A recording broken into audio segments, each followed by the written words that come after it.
अस्सलाम वालेकुम व्यूअर्स, आज हम एक्सरसाइज 4 जो हमारी चल रही है इसका क्वेश्चन नंबर 3 करने वाले हैं। और ये इसमें जो टॉपिक है वो हमारा है डिवीजन ऑफ डेसिमल्स। ठीक है, इससे पहले क्वेश्चन 1 और 2 में हमने मल्टीप्लिकेशन की थी, वो दो तरह से की थी। और अब हमारा क्वेश्चन नंबर 3 डिवीजन से रिलेटेड है, इसलिए मैंने इसका टॉपिक भी ऊपर मेंशन कर दिया है। और चलिए इसको स्टार्ट करते हैं। सबसे पहले इसका जो ए पार्ट है इसमें 1.4 एक डेसिमल नंबर है और इसको एक होल नंबर से यानी कि 1 डिजिट नंबर के साथ डिवाइड करना है।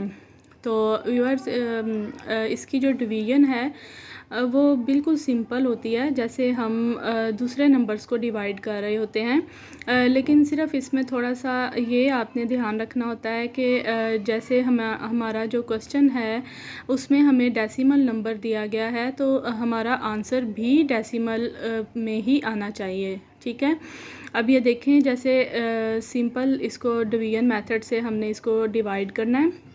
1.4 इसका जो है वो डिविडेंड है और इसका जो डिवाइज़र है वो 2 है। ठीक है, तो इसको जब हमारे पास डिवाइज़र बड़ा होता है और इससे अंदर जो नंबर डिवाइड करना है वो छोटा हो, जैसे कि 1 है, पहले हमने एक नंबर को डिवाइड करना होता है। तो मैंने आपको इसके बारे में पहले भी बताया था कि इसको ज़ीरो से हमने मल्टीप्लाई करना है, क्योंकि जब भी कोई नंबर ज़ीरो से मल्टीप्लाई होगा उसका आंसर ज़ीरो आ जाएगा। ठीक है, अब देखें 2 ज़ीरोज़ आर ज़ीरो। ठीक है, हम इसको डायरेक्ट 2 7 आर 14 नहीं कर सकते, इसलिए हम इसको स्टेप बाय स्टेप सोल्व करेंगे। तो 2 ज़ीरोज़ आर ज़ीरो, जब 1 में से 0 माइनस होगा तो 1 नीचे आ जाएगा। ठीक है, और ये वाला 4 ये नीचे आ जाएगा, इसको हमने नीचे इसके साथ ले आना है। लेकिन डेसिमल पॉइंट जो होगा इसको नीचे लेकर नहीं आना आपने, इसको आपने ये बिल्कुल अपनी जगह पर ऊपर शिफ्ट हो जाएगा। ठीक है, ऊपर कोशेंट में शिफ्ट हो जाएगा।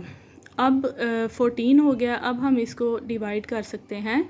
2 7 आर 14। ठीक है, 2 7 आर 14 ये हमारा पूरा डिवाइड हो गया है, इसलिए इसका रिमाइंडर 0 रहेगा।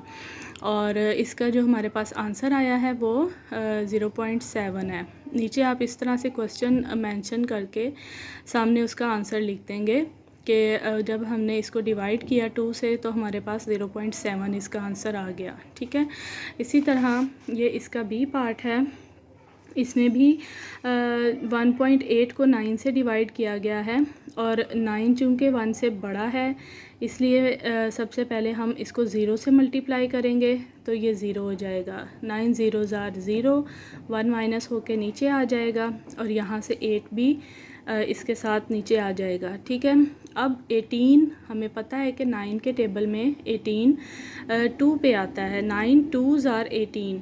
इससे पहले इस स्टेप को सॉल्व करने से पहले आपने जो डेसिमल पॉइंट है इसको ऊपर शिफ्ट कर देना है। ठीक है, आंसर में। तो इस तरह से इसका आंसर 0.2 आ जाएगा। ठीक है, इसी तरह से अब हम इसका सी पार्ट देखते हैं। सी पार्ट में क्वेश्चन है 6.4 और ये 4 से डिवाइड किया जाएगा। और आप ये देख सकते हैं कि 4 को हमने बाहर लिखा है और 6.4 को अंदर लिखने के बाद अब ये 6 तो 4 से बड़ा है और हम जानते हैं कि हम 4 को 1 से मल्टीप्लाई करने जा रहे हैं। ठीक है, 4 1s आर 4, 6 में से जब 4 को माइनस किया तो मेरे पास 2 आ गया। और ये जो 4 था इसको नीचे उतारने से पहले आपने क्या करना है, 1 के साथ ये जो डेसिमल पॉइंट है इसको ऊपर आंसर में शिफ्ट कर देना है। इसको नीचे आपने नहीं लेके आना, ये 4 नीचे आ जाएगा और ये 24 और उसके बाद 4 6 आर 24। इस तरह से रिमाइंडर 0 आ जाएगा। ठीक है, और आंसर इसका हमारे पास 1.6 हो जाएगा। क्वेश्चन लिखने के बाद सामने आंसर मेंशन कर दें। ठीक है, इसके बाद डी पार्ट में क्वेश्चन है 8.4। 8.4 6 के साथ डिवाइड हो रहा है, तो 6 को हमने 1 से मल्टीप्लाई करना है, क्योंकि 8 बड़ा है तो 6 1s आर 6, 8 में से 6 को माइनस करेंगे, हमारे पास 2 आ जाएगा माइनस होके नीचे, रिमाइंडर इसका। और डेसिमल पॉइंट को ऊपर शिफ्ट किया 1 के बाद, और यहाँ से 4 को नीचे लेके आ गए। ठीक है, अब ये 24 हो गया। 6 4s are 24। ठीक है, आंसर जो है वो हमारे पास 1.4 आ जाएगा। ठीक है, इस तरह से आप इसको यहाँ पे आंसर इसका मेंशन कर दें। ठीक है, ये बहुत सिंपल डिवीज़न है, इसमें कोई भी मुश्किल नहीं है। बस आपने ये ध्यान रखना है कि डेसिमल पॉइंट को नीचे नहीं लेके आना, बल्कि इसको ऊपर आंसर में उसी की जगह पर जहाँ पर वो मौजूद है उधर ही उसको शिफ्ट कर देना है। ठीक है, अब 3 ज़ीरोज़ आर ज़ीरो करेंगे क्योंकि 2 जो है वो 3 से छोटा है। ठीक है, अब 2 ज़ीरो में से जब माइनस होगा 0 2 में से, तो आंसर 2 आ जाएगा। डेसिमल पॉइंट ऊपर शिफ्ट हो जाएगा। ठीक है, और इसके बाद 7 को आप नीचे लेके आएँ। 27 3 9s are 27। ठीक है, इस तरह से इसका आंसर आ जाएगा 0.9। 0.9 आंसर है। और लास्ट इसका जो पार्ट है इसमें है 2.6 को 2 से डिवाइड करना है। 2 1s are 2। ठीक है, ये दोनों बराबर हो जाएंगे, तो 2 - 2 0, और डेसिमल पॉइंट ऊपर शिफ्ट हो जाएगा, और 6 को यहाँ से आप नीचे ले आएंगे। ठीक है, यहाँ से 6 को नीचे लेके आएंगे, ये हो जाएगा 6 एंड 2 3s are 6। ठीक है, इसी तरह रिमाइंडर 0 आ जाएगा, और इसका जो आंसर है हमारे पास क्वोशंट वो 1.3 हो जाएगा। ठीक है, उम्मीद है आपको समझ में आ गए होंगे। ये बहुत सिंपल डिवीज़न है, इसमें कोई भी मुश्किल बात नहीं है, बस आपने डेसिमल पॉइंट का ख़्याल रखना है इसमें। इसके बाद हमारी वर्ड्स प्रॉब्लम स्टार्ट हो जाती हैं। क्वेश्चन नंबर 4, ये देखें, क्वेश्चन नंबर 4 में जो हमारे पास स्टेटमेंट है, सबा uses 9.8 milliliter of oil to bake a cake. How much oil will she use to bake 10 such cakes? Question में आपको दो चीज़ें बताई गई हैं। एक तो ये कि सबा जो है वो 9.8 मिलीलीटर ऑयल यूज़ करती है एक केक को बनाने के लिए।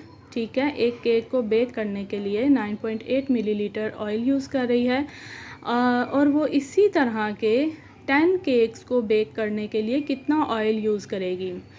आपने इसमें सिर्फ ये बताना है कि अगर एक केक के लिए इतना ऑयल यूज़ किया गया है तो 10 केक्स के लिए कितना ऑयल यूज़ किया जाएगा। तो व्यूअर्स, जब आपको एक चीज़ के बारे में बताया जाएगा और ज़्यादा चीज़ों के बारे में पूछा जाएगा, तो ये हमारा क्वेश्चन हमेशा मल्टीप्लाई का होगा। ठीक है, जिसमें हमें एक चीज़ की वैल्यू के बारे में या एक चीज़ के बारे में मालूम हो और हमसे उसी तरह की ज़्यादा चीज़ों के बारे में पूछा जाए, तो हम इस क्वेश्चन को मल्टीप्लाई करेंगे। ठीक है, जैसे एक केक के बारे में बताया है। ठीक है, अब आप इसकी कोशिश करें कि शॉर्ट सी स्टेटमेंट्स बनाएं। ठीक है, जैसे oil used for a cake, एक केक के लिए जो ऑयल यूज़ किया गया वो कितना था, 9.8 मिलीलीटर। दूसरी बात, हमें इसमें क्या मालूम है कि वो कितने केक्स बना रही है। ठीक है, 10 बना रही है, यानी कि नंबर ऑफ़ केक्स 10 हैं, जिसके लिए ऑयल हमने बताना है कि कितना यूज़ होगा। तो तीसरी लाइन में हम वो बात लिखते हैं जो हमसे पूछी जाती है, जैसे oil used for 10 cakes, 10 cakes के लिए कितना ऑयल यूज़ किया गया, तो 9.8 को 10 के साथ मल्टीप्लाई करना है।